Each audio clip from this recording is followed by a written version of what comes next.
We are live. We are live. What is today? April 10th, 2024. I want to thank you all for joining another session of House Calls with your man, Dr. Rory T. Edwards.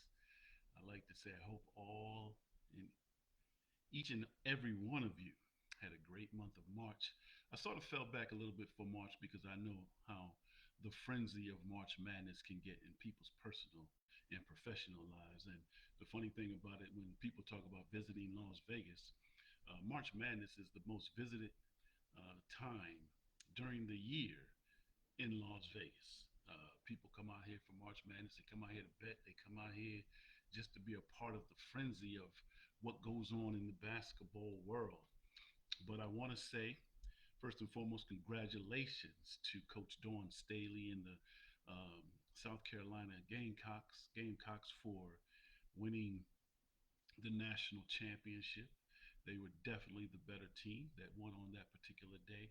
And also got to give big props to my home state for the men's basketball, the University of Connecticut Huskies, who took on the challenge of repeating and fulfilled that dream.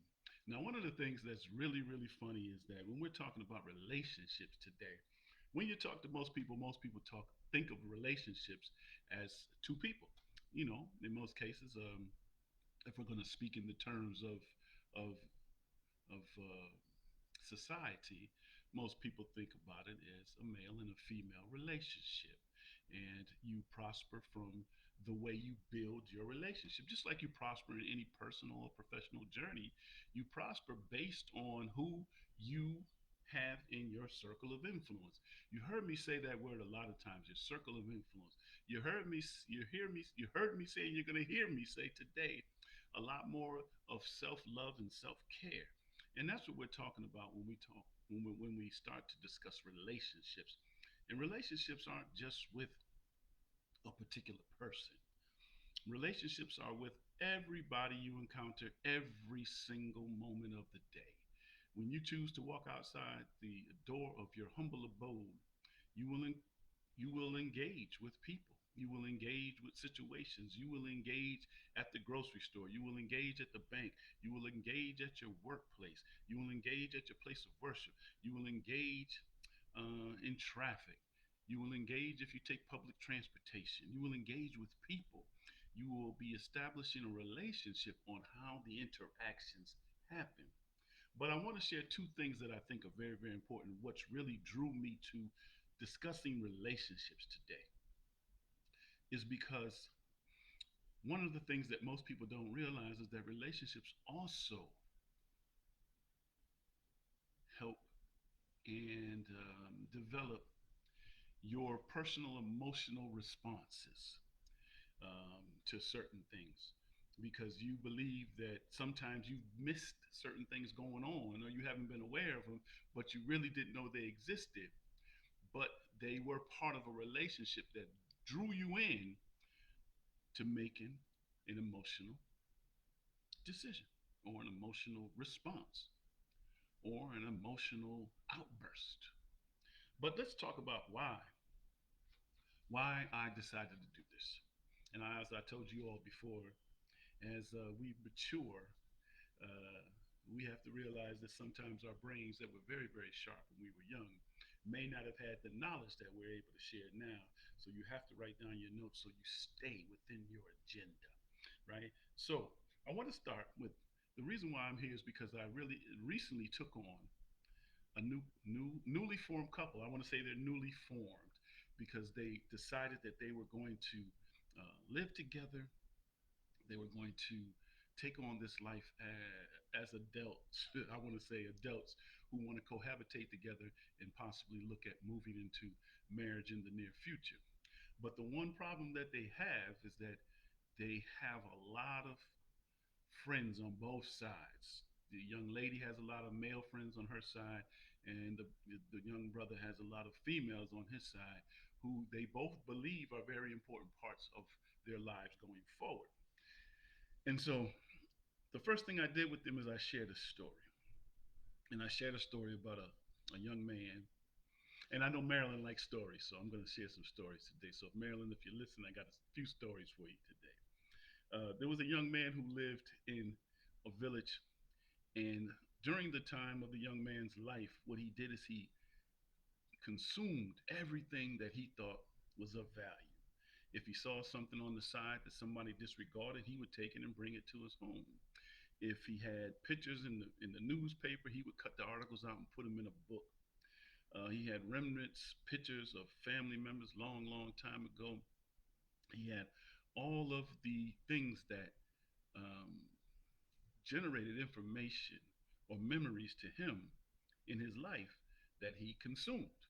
And so one day, just out of the blue, someone told him that they were going to build him a new home and that he could move into the new home as soon as he was ready. Now, this young man was so excited that he packed up everything immediately, and he packs up his truck and he goes down the road about a mile to where his new home was being developed. And the one thing that he did when he got there, he took all the stuff off the truck, took it all off the truck, and he's trying to go. He goes into the front door and he looks around. He says, "Oh my God, this is the most amazing house that I've ever witnessed or ever viewed, and I'm going to be so happy in here, and so is my stuff." So when he comes back out the door, he grabs the first box, and as he walks in with the first box, he's unable to get through the door. And so as he tries to get through the door, he changes the direction of the box. He puts it the same angle as him, vertically, to try to squeeze it through the door. And no matter what he did, he couldn't get the box through the door. So as he tried smaller stuff, he couldn't get anything through the door.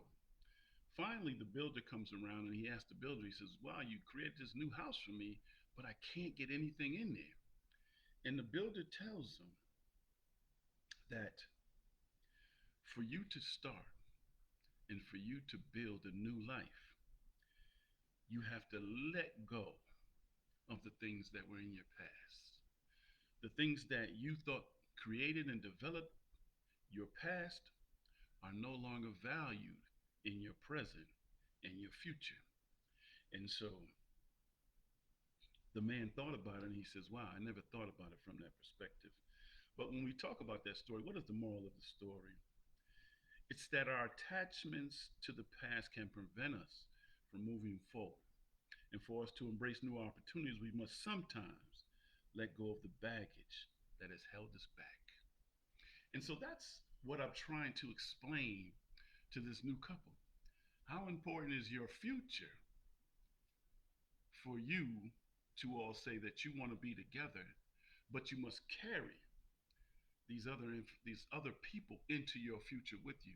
Why are they so important for you to carry into your future? That was their assignment for me. Their assignment when they come back this week is supposed to tell me and write down why are those people so important for them to be carried over into their new life that they want to develop together. And so that's what this whole session is about. When we look at going into our future, how many things do we carry with us that have been a part of our past? How many times do we carry things that we know are negative from our past into our future? And we wonder why we're receiving the same type of negative, toxic energy because that is in the presence of our new energy. You can't bring in old energy and think it's not going to try to resonate into the new energy. It wants to connect. It's just like you bringing a friend around or you having someone who secretly liked you before, and now you bring around your new significant other. And then you wonder why that person is acting funny. It's because they want to know, what does that person have that I didn't have? And in most cases, you got to understand first and foremost, what is a relationship? Let me give you a definition. This is the definition that I got from the dictionary. Okay. It says relationships, the way in which two or more concepts, objects, or people are connected, or the state of being connected. That's what a relationship is. Two or more people, concepts, objects, or people connected, or the state of being connected. So no matter what you're doing, You got to talk about being connected. That's a relationship. It's not just the fact that you holding hands when you're walking down the beach. That's not a relationship.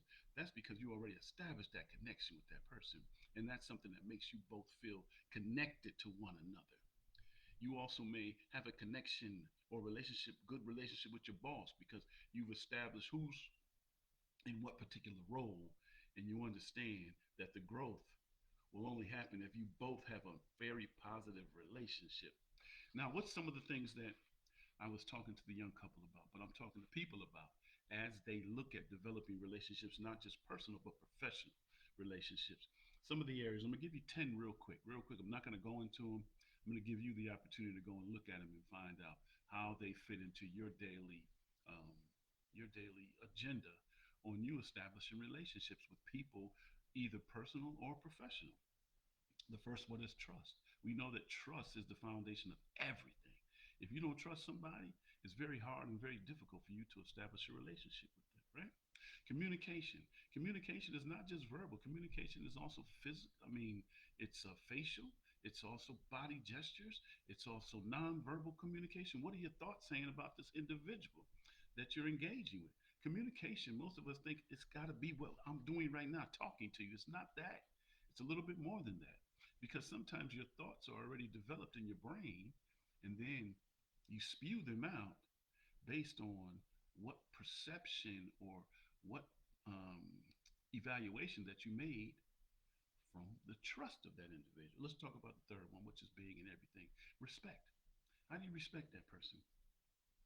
I talked to a young lady the other day, and she was talking about something about her her significant other, and that he doesn't treat her the way or love her the way that she needs to be loved.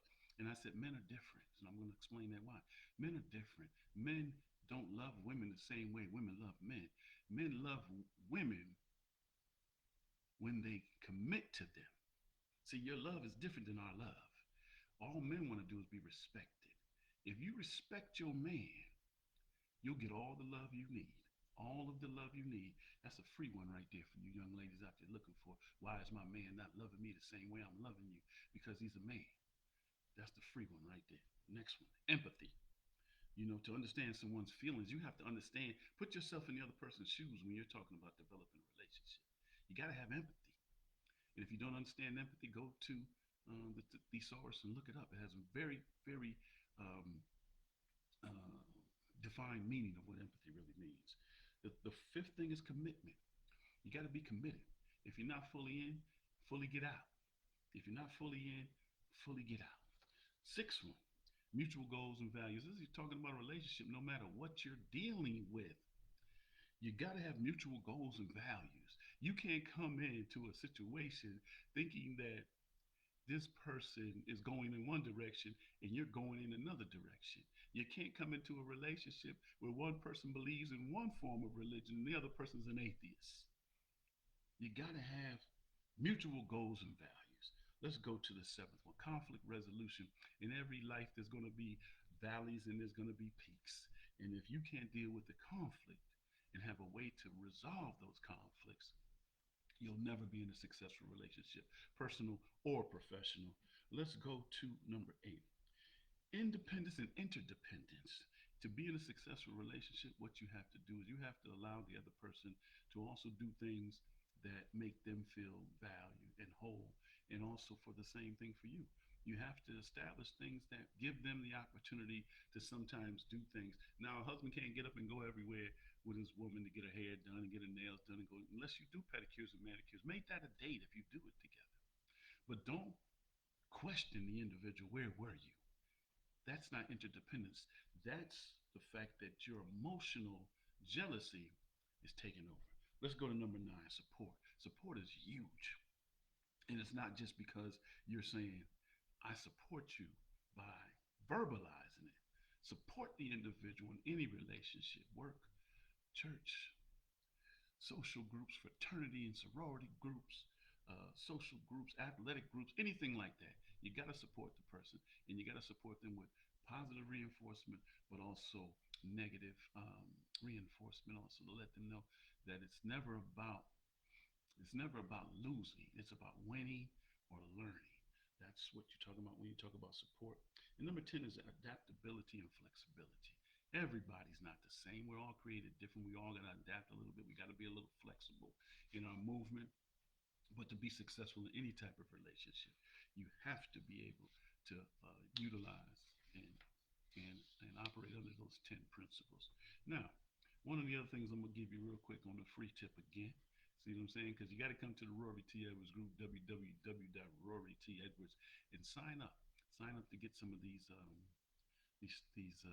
lessons of blessings of gems that I'm going to provide to you to make your life so much better. Um, Between you and all of your relationships, but it's all really about self-care, right? So let me talk about one of the things. Why are these foundational elements of nurturing so important? This is why I'm going to say this is the difference that men and women sometimes have a problem with when they're sitting down, especially those who are talking to me because they think differently, but they think the other person's thinking like them. So let me share one of the things that I shared with that young couple.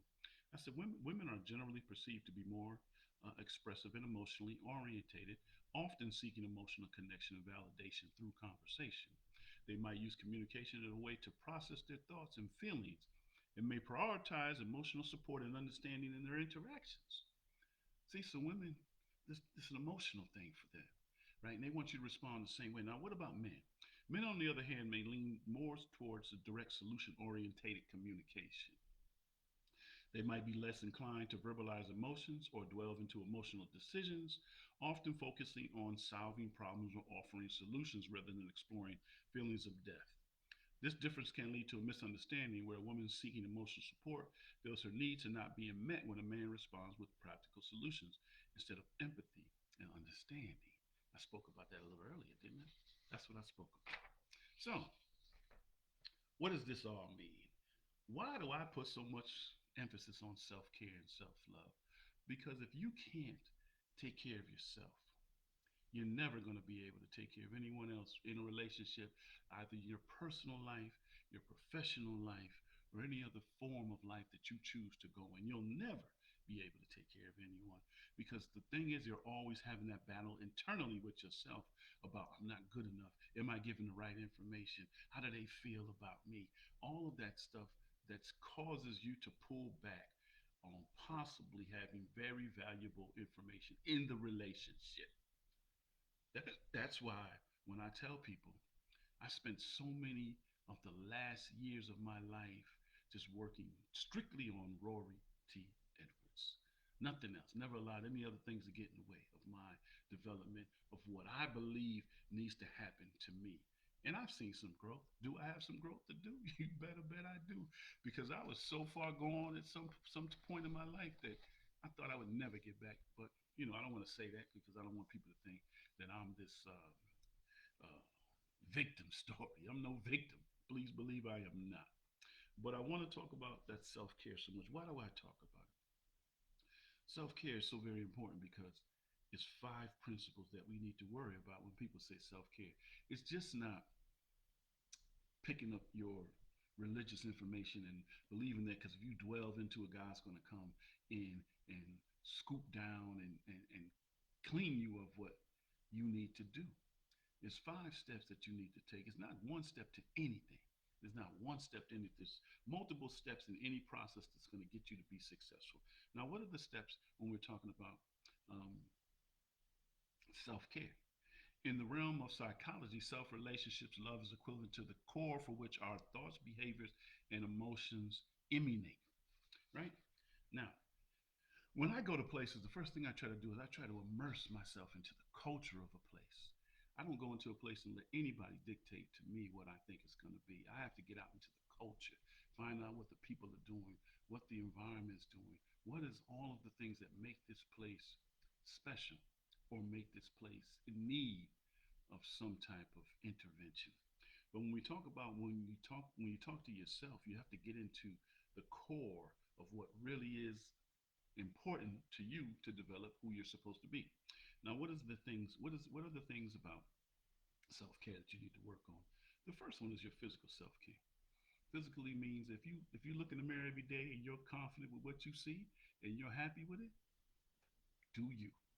If you're not, If you're not, and don't let other people judge you, then you get out there and you take care of yourself. You start to eat better. You start to train a little bit. Start to do a little walking. Get a partner if you can. If you need to get some motivation, get a partner. What's the second one? Emotional self-care. Emotions are brought on, but I told you this many times, by our thoughts. We have 50 to 75,000 thoughts coming in our brain every day. Which ones do we entertain?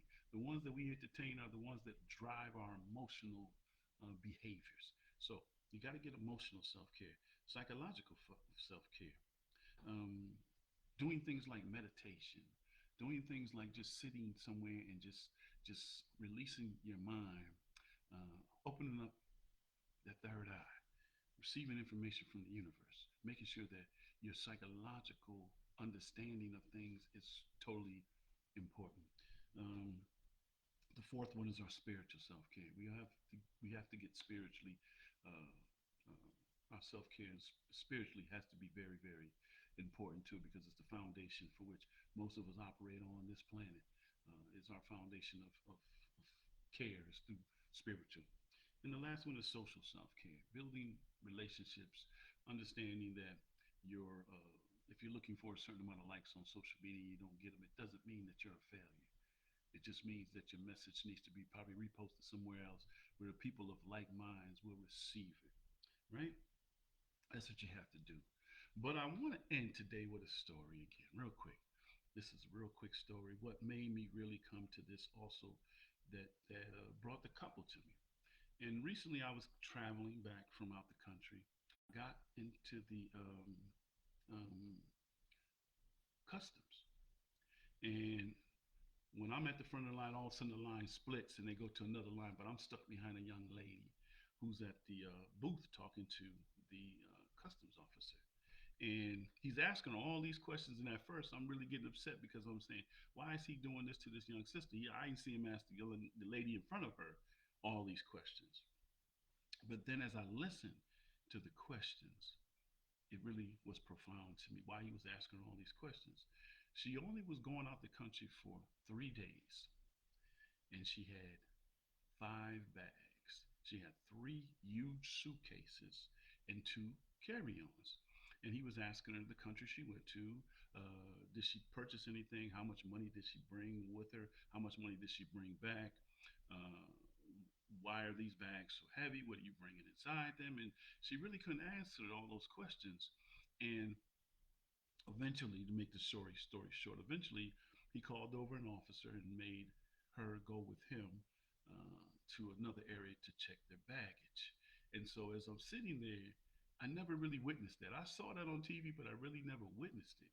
And to understand, yes, why she was carrying 5 bags with her for a weekend vacation was really, really difficult for me to comprehend until I thought about it, until I thought about people, until I thought about how so many people carry so much baggage from their previous trips, their previous relationships, their previous friendships, their previous jobs, their previous interactions with people of other races, and they carry all this with them and they never unpack it. So it never has any value to them.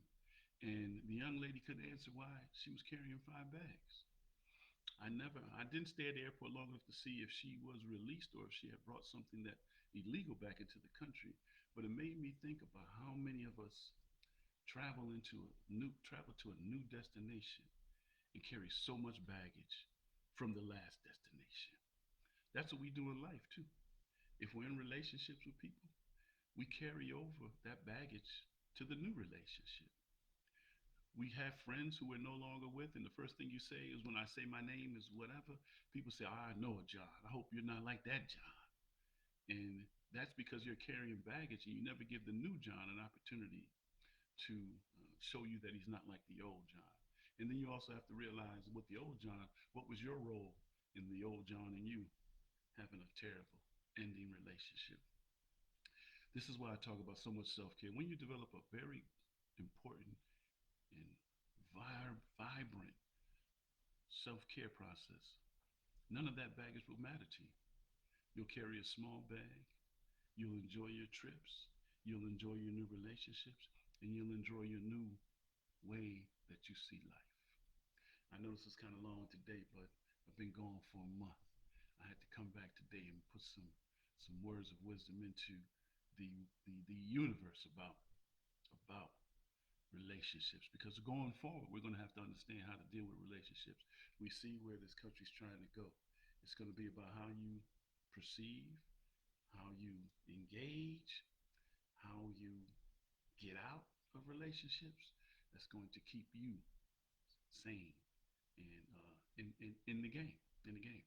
So until we talk, I want to thank you all again. Make sure you visit my website, www.rorytedwards.com, and we'll come back real soon with a new version, a new segment of House Calls with Dr. Rory T. Edwards. And this one, we're going to talk about something that's really funny. It's about parenting. Would you, if you had an opportunity, that's the question we're going to ask. If you had an opportunity, would you want your children to meet you when you had them, or would you want your children to meet you now based on the person you are now? Let's talk about that. Let's see how that. Yeah, I know people say, well, that can't happen because I wouldn't have. We're talking hypothetically. We're not talking realistically. Probably in another place, it probably is realistic, but hypothetically, that's what we're talking about. Okay. Thank you. My brother hit me up. Okay. Thank you for listening, sir. I appreciate you. But that's what we're talking about. Next show, be here. But in the meantime, in between time, you do well and stay well, and everything will be the way you want it. But I want you to concentrate on that self-care, that self-love. Until then, this is your man, Dr. Rory T. Edwards saying, I'm gone. You enjoy the rest of your day and stay safe. Ashe.